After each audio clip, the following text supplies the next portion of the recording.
Numerology நேயர்களுக்கு நர்மதாவின் அன்பான வணக்கம்.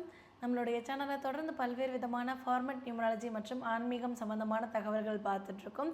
அந்த வகையில் இன்றைக்கி நம்ம பார்க்க போகிற இந்த ஒரு பதிவில் எந்தெந்த தேதிகளில் பிறந்த பெண்களுடைய சமையல் ரொம்ப ருசியானதாகவும் ரொம்ப ரசித்து சாப்பிடக்கூடிய ஒரு விஷயமாகவும் அமையும் அப்படின்றத பற்றின தெளிவான விளக்கம் கொடுக்கறதுக்காக நம்ம கூட இன்றைக்கி ஃபார்மட் நியூமராலஜியினுடைய தந்தை டாக்டர் மகா தனசேகர் ராஜா அவர்கள் இணைஞ்சிருக்கிறாங்க. வணக்கம் சார். வணக்கம்மா சார். அந்த காலத்து சினிமாக்கள்லாம் காட்டுற மாதிரி கணவரை கைக்குள்ளே முடிஞ்சு வச்சுக்கிறதுக்கு பெண்களுடைய சமையல் தான் பெருசாக உதவும் அப்படின்ற மாதிரிலாம் சொல்லுவாங்க. இன்றைக்கி சமையல் அப்படின்றது ஒரு பெரிய ஆர்ட், ஒரு கலையாக மாறி இருக்குது, அது பெரிய பிஸ்னஸாக மாறி இருக்குது. இப்படி பல பரிணாமங்களில் சமையல் அப்படின்ற ஒரு விஷயம் பரிணாமமாகி வந்துக்கிட்டே இருக்குது சார். அப்படி இருக்கும் பொழுது பெண்கள் பொதுவாகவே நல்லா சமைப்பாங்க. நான் ஒரு பெண்ணாக இருக்கிறதுனால சொல்லலை, பட் எல்லாருக்குமே அம்மா சமையல், மனைவியோட சமையல் அப்படின்றது ரொம்ப பிடிக்கும். அப்படி இருக்கும் பொழுது சமையல் அப்படின்றதுல மிகப்பெரிய இடத்துக்கு போகக்கூடியவங்க இல்லை மிகப்பெரிய டேஸ்டியான ஃபுட்டு இவங்களால உருவாக்க முடியும் அப்படின்ற மாதிரி சில தேதிகள் நம்மளால சொல்ல முடியுமா சார்? ஹோட்டலுக்கு போகிறோம், சமையல் ஆண்கள் தானே. செஃப் ஸ்டார் ஹோட்டலுக்கு போகிறோம், செஃப் ஆண்கள் தானே.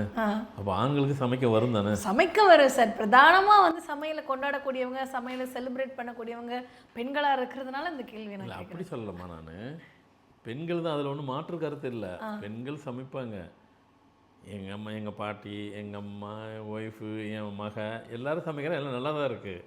அதெல்லாம் நான் சொல்லலை, ஒரு விஷயத்துக்காக சொல்ல போகிறேன். ஹோட்டல்னு இருக்குது, ஹோட்டலில் சமைக்கிறது எல்லாம் ஆண்கள் தானே. ஆண்களும் சூப்பராக சமைக்கிறாங்களே சார். ஒரு பெரிய கல்யாணம் ஸ்டார் ஹோட்டலுக்கு போனீங்கன்னா செஃப் தான். நல்லா தெரிஞ்சுங்க, ஸ்டார் ஹோட்டலில் போனோம்னாக்கா ஸ்டார் ஹோட்டலை மெயின்டைன் பண்ணுறது எல்லோரும் நினச்சிக்கிறாங்க மேனேஜர் பண்ணுறாங்கன்ட்டு. நிறைய ஹோட்டலில் மெயின்டைன் பண்ணுறது செஃப் தான். இது வெளியே யாருக்கும் தெரியாது. மேனேஜருங்கிறது அந்த அட்மினிஸ்ட்ரேஷன், அந்த போர்டிங்கெல்லாம் பார்த்துக்கிடுவாங்க. அந்த சமைக்கிற சமாச்சாரம் ஃபுல் மொத்தம் இன்சார்ஜ் எடுத்துக்கிறது எல்லாம் செஃப்புங்க தான் இருப்பாங்க. வெளியே தெரியாது, அவங்க வர காமிச்சிக்க மாட்டாங்க. ஏன்னா அவ்வளோ கெப்பாசிட்டி. சர்க்கஸில் பஃபுனுங்க தான் மெயின்டைன், அந்த மொத்த சர்க்கஸே அவங்க கையில் தான் இருக்குன்ற மாதிரி எல்லாம் வித்தியும் தெரியுங்கிற மாதிரி செஃப்புக்கு எல்லாம் வித்தியும் தெரியும். ஏன்னா மக்களை கவரக்கூடிய, நீங்கள் முதல்ல சொன்ன மாதிரி கவரக்கூடிய சாப்பாட்டில் நல்ல ரசி போட்டாக்கா கட்டி போட்ட மாதிரி. அப்போது ஏன்னா உலகத்திலே டேஸ்ட்டாக சாப்பிடக்கூடியவன் நம்ம தமிழன் தான். உண்மை சார் இது. ஏன்னா நம்மக்கிட்ட இருந்து தான் இன்றைக்கி எல்லாரும் அதை கற்றுக்கிட்டாங்க. இப்போது நம்ம சாம்பார்னு எப்படி நினைக்கிறீங்க? தெரியலையே சார் எனக்கு சாம்பாருங்கிற வார்த்தை. இப்போ நான் சொல்கிறது யாருக்கும் தெரியாது, எல்லோரும் கேட்டுருங்க. சாம்பாருங்கிறது நம்ம இப்போ சாப்பிட்றோம், ஆனால் இது உண்மையிலே எப்படி இதுக்கு வந்துனாக்கா, ரொம்ப ஆண்டுக்கு முன்னாடி சிவாஜி, சத்ரபதி சிவாஜி இருக்காருங்க இல்லையா, அப்போ அவர் அங்கே ஆண்டுட்டு இருந்தார், மராட்டிய மன்னர். அவர் அங்கே அரசர், அங்கே ஆண்டுட்டு இருக்கும்போது நம்ம தமிழ்நாட்டுக்கு வந்தார். தமிழ்நாட்டுக்கு ஒரு அரசர் இப்போ எப்படி சீஃப் மினிஸ்டர் அப்போல்லாம் அரசன் வரும்போது அவர் மராட்டி மன்னன் இல்லையா, இந்தியாவிலே நல்ல பெருசு. அவர் இங்கே வரும்போது புதுக்கோட்டை மன்னர், புதுக்கோட்டை அரசர் அவருக்கு சிறப்பு விருந்தினராக வர்றாரு. வரும்போது அவருக்கு சமைக்கணும், என்ன சமைக்கலாம், என்ன வைக்கலான்னாக்கா, இங்கே புதுக்கோட்டை மன்னர் என்ன சொன்னார், எல்லா காய்கறியும் உலகத்தில் என்னென்ன காய்கறிகள் அவ்வளோத்தையும் வர வைங்க, அவ்வளோத்தையும் ஒரே காயை போட்டு சமைக்க, வித்தியாசமாக பண்ணுங்கன்ட்டார். அந்த வித்தியாசமாக பண்ணுங்கன்னு சொல்லிவிட்டு அதை போட்டு சமைச்சு சாப்பிட்டு அவருக்கு சாப்பிட்டுட்டு, இப்படி ஒரு சமையலை நான் பார்த்ததில்லை, சாப்பிட்டதே இல்லை. அப்போ இதுக்கு என்ன பேர் வைக்கலான்னு பார்த்தாங்க. சாபோஜின்ட்டு பேர். அது சாபோஜின் தான் அதுக்கு அந்த பேர். அது மொத்தத்துக்கு அவர் அந்த சவர்போஜி அப்படின்னு சொல்லிட்டு ஒரு காலத்தில் சவர்போஜி, சாபோஜி அப்படின்னு அப்படியே நாளோட அதுதான் சாம்பார்னு மாறிடுச்சு. சாம்பாஜி, சாபோஜி, சாம்பாஜி, ஜீன்னு எடுத்துகிட்டு சாம்பார் இதுதான் சாம்பார். அப்போது அவருக்கு அவர் பெருமைப்படுத்துறதுக்காக அவர் பேர்லேயே ஒரு சாம்பார். அந்த சாம்பார் தான் இன்றைக்கி எல்லாத்துக்கும் வந்துடுச்சு. ஆனால் உண்மை என்னென்னா, இந்த சாம்பார் நம்ம தமிழ்நாடு தான், அதே வடநாட்டில் இல்லை. அதுக்கப்புறம் தான் வடநாட்டிலே சாம்பார் வந்துச்சு. அவங்க சப்ஜி வைப்பாங்க, சப்ஜி தால் சப்ஜி, அவங்க வைக்கிற அந்த இதுக்கு பேர் சப்ஜி தால் சப்ஜின்னு வைப்பாங்க. அந்த சப்ஜெக்ட் என்னன்னாக்கா, இந்த சாம்பாருங்கிறது இங்கே வந்தது தான். அது நம்ம நாட்டில் தானே அந்த சாம்பார் ரசம் நம்ம தமிழ்நாட்டுக்கு வெறி இந்தியாவே கட்டி போட்டுச்சுன்னு நினைக்காதீங்க, உலகத்தையே கட்டி போட்டிருக்காது. பில் கிளின்டன் ஒரு ஜனாதிபதியாக இருந்தார், அமெரிக்க ஜனாதிபதி. ஒருக்கா இந்தியாவுக்கு வந்தார். இந்தியாவில் இருக்கிற என்னென்ன ஃபுட்டு, எல்லா ஸ்டேட்டில் உள்ள எல்லா ஃபுட்டையும் மொத்தம் 256 வகையான ஃபுட்டு அவருக்கு சமைச்சு போட்டாங்க.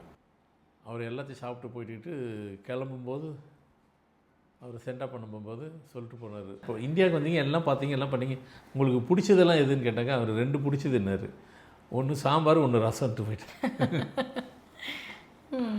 இல்லை எதுக்காக சொல்கிறேன், அந்த அந்த சாம்பாரும் ரசம் உலகத்தையே கட்டி போட்டுது. நீங்கள் நினைக்கிற மாதிரி ஆண்களை தான் கட்டி போட்டாங்க, ஒவ்வொரு வீட்டில் அந்தந்த ஆண்கள்.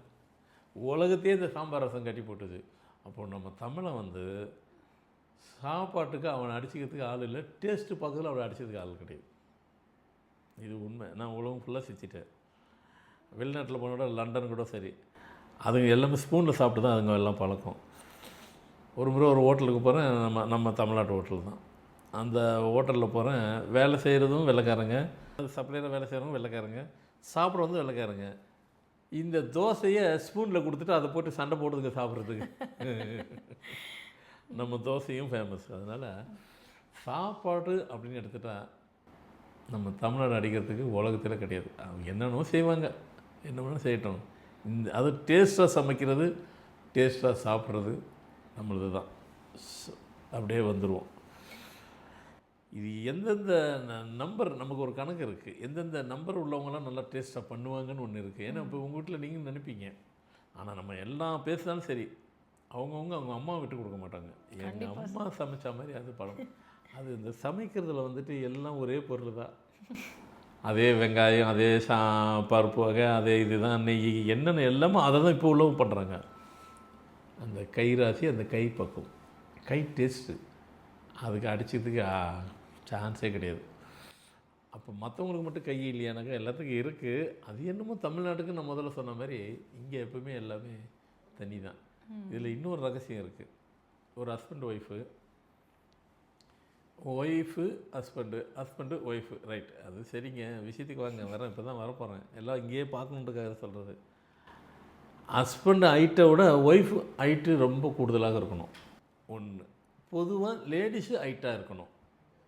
சார் இருந்தால் சமைக்கிறது சப்ஜெக்டை பற்றி பேச போகிறேன். சமைக்கிறதுக்காக பொதுவாகவே லேடிஸு ஹைட்டாக இருக்கிறவங்க, ஏன்னா லேடிஸினுடைய ஹைட்டு வந்து நார்மல் அப்படின்னு பார்த்தீங்கன்னாக்கா 5.2 5.3, ஜென்ஸுக்கு நார்மல் 5.4 5.5. இது common, normal and common world ஃபுல்லாக.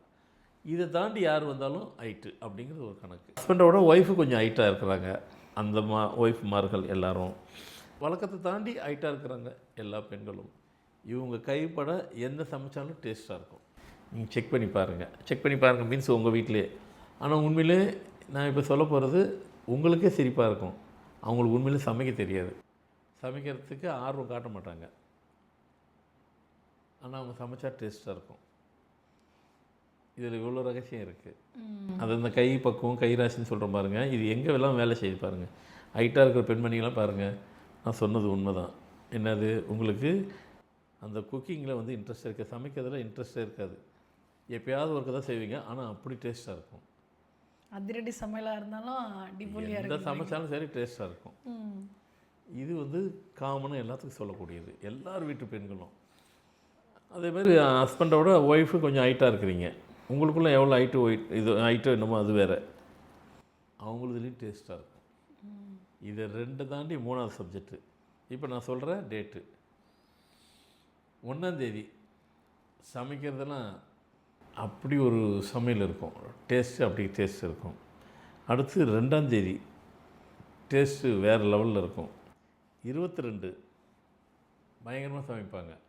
இவங்களெல்லாம் நீங்கள் கண்டே பிடிக்க முடியாது. இப்போ நான் சொல்கிற ஆளுங்கள்லாம் வந்துட்டு இவங்களாம இவ்வளோ நல்லா சமைக்கிறாங்க, இவங்க செஞ்சால் நல்லா சமைக்கிறாங்கன்றது டேஸ்ட் இருக்கும். அடுத்து 14ஆம் தேதி, அடுத்து 15, அடுத்து 26, அடுத்து 9. இப்போ நான் சொல்கிற தேதி எல்லாமே ஆண்களாகவும் இருக்கலாம், பெண்களாகவும் இருக்கலாம். என்னங்க ஆண்களையும் சேர்த்துட்டீங்க, பெண்களையும் சேர்த்து? ஆமாம், முதல்ல ஆரம்பிக்கும் போது அதானே சொன்னேன். பெண்கள் வீட்டில் இருப்பாங்க. இப்போ கல்யாண சத்திரம், கல்யாணத்தெல்லாம் வைக்கிறோம், யார் சமைக்கிறா? ஆண்கள் தான் பண்ணுறாங்க. ஹோட்டலுக்கு போகிறவங்க செஃப்பாக இருக்கிறாங்க, யார் பண்ணுறாங்க? ஆண்கள் தான்.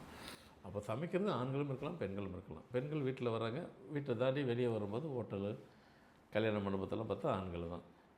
இந்த நம்பரில் 2 பேரில் இருந்தாலும் 2 பேருமே இவங்களா இவ்வளோ டேஸ்ட்டாக பண்ணுறாங்க, வேறு லெவலில் இருக்குது அப்படிங்கிற மாதிரி சாப்பிட்டு போயிட்டு கல்யாணத்தில் போய் சாப்பிட்டு போட்டுட்டு இப்போல்லாம் வந்துட்டு கல்யாண மாப்பிள்ளைக்கு எவ்வளோ மரியாதை கொடுக்குறாங்களோ இது மாதிரி கேட்ரிங் பண்ணவங்களுக்கு ஒரு தனி மரியாதை இருக்குது. ஏன்னா அவங்களுக்குன்னு நான் இப்போ கூட ஒரு ரிசப்ஷனுக்கு போனேன், அவருக்கு ஒரு டிஸ்பிளே பண்ணுறதுக்குன்னு தனியாக இடமே கொடுத்துட்டாங்க.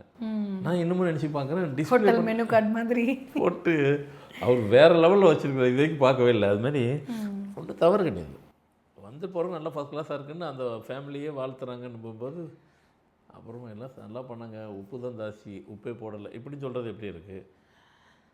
அதெல்லாம் கை பக்குவத்தோடு செஞ்சுட்டு அங்கே வெளியே வரும்போது நீட்டாக ஃபஸ்ட் கிளாஸாக வருதுன்னும்போது அந்த கேட்ரிங் தான் பேர். இந்த தேதி இருப்பாங்க, இந்த நம்பர் இருப்பாங்க, பெண்களாகவும் இருக்கலாம், ஆண்களாகவும் இருக்கலாம். ஸோ இதெல்லாம் ஏன்னாக்கா இப்போ நம்ம சொல்கிற நிகழ்ச்சியில் ஒவ்வொரு நிகழ்வுலையும் உங்கள் திறமை உங்களுக்கே தெரியல, உங்கள் அனுபவத்தை நீங்களே விட்டுட்டீங்க. உங்கள்கிட்ட திறமையும் இருக்குது, அனுபவம் இருக்குது, எக்ஸ்பீரியன்ஸ் இருக்குது, எல்லாமே இருக்குது. நீங்கள் தான் அதை யூஸ் பண்ணாமல் இருக்கிறீங்க. இப்போ இதெல்லாம் சொல்கிறது இப்போ நீங்களே உங்களை வந்துட்டு உங்கள் திறமையை பரிசோதிக்கிறதுக்கும் டெஸ்ட் பண்ணுறதுக்கும் வித்தியாசப்படுத்திக்கிறதுக்கும் தனிமைப்படுத்துறதுக்கும் மற்றவங்களோட நீங்கள் தான் தி பெஸ்ட்டுன்னு சொல்கிறதுக்கு உங்களுக்கே தெரியாததை நாங்கள் சொல்கிறோம். இதை நீங்கள் இனிமேல் இவ்வளோ ஆமாம் கரெக்டு தான். இப்போ நான் சொன்னதெல்லாம் உங்களுக்கே தெரிஞ்சுதான் இல்லை. இப்போ நீங்கள் டெஸ்ட் பண்ணி பாருங்க, ஆமான்னு உங்களுக்கே சிரிப்பு வரும். உண்மையிலே ஆச்சரியமாக இருக்குதுங்க. எனக்கு அதை நான் பெருசாக எடுத்துக்கல நம்பிங்க. நீங்கள் எடுத்துக்கிறீங்க எடுத்துக்கல. இப்போ நீங்கள் சொல்கிறத பார்த்தா இன்னும் சில பேர் கூட ஆசை வரும். என்ன ஆசை வரும்? நல்லா சமைக்கணும், பேசாமல் ஹோட்டல் கூட வச்சிடலான்னு நம்பிங்க. நம்ம ஒரு வைக்கலாம். அதுக்கு தான் இப்போ சொல்கிறது. இது உங்களுக்கு தொழிலாகவும் மாறும். ரெண்டாவது நீங்கள் நினைக்கிற மாதிரி ஹோட்டல் தான் வச்சு ஒரு கடை ஹோட்டலில் வச்சு அதெல்லாம் மாறி போயிடுச்சிங்க. ஹோட்டல் வச்சு தான் கிளவுட் கிச்சன் எத்தனையோ வீட்டில் இருந்தே சமையல் பண்ணி கொடுத்து நிறைய சம்பாதிக்கிறாங்க இல்லையா சார்? இப்போ சொல்ல வந்து சப்ஜெக்ட் அதுதான். ஹோட்டல் வச்சு அதுக்கு ஒரு 50 பேர் 100 பேர் சேர்த்து அது மெயின்டைன் பண்ணி அதுக்கெல்லாம் போகாதீங்க. அதெல்லாம் மாறி போயிடுச்சிங்க. நீங்கள் நீங்கள் நான் நல்லா சமைக்க உங்கள் திறமை உங்களுக்கு புரிஞ்சு போச்சு. தெரியலை தெரிஞ்சிருச்சு, புரியலை புரிஞ்சிருச்சு. வீட்டில் இருந்துட்டு குக்கிங் அழகாக பண்ணுறீங்க, சமைச்சு வைக்கிறீங்க ஃபஸ்ட் கிளாஸு. ஆர்டர் வந்து ஃபேஸ்புக்கில் ஆர்டர் போடுங்க. இங்கு நல்லா சமையல் கொடுக்க முடியும். இது ரேட்டு போட்டு அங்கே போட்டு ரேட்டை போடுங்க. மற்றவங்களை கம்பேர் பண்ணும்போது சீப்பாகவே கொடுங்க.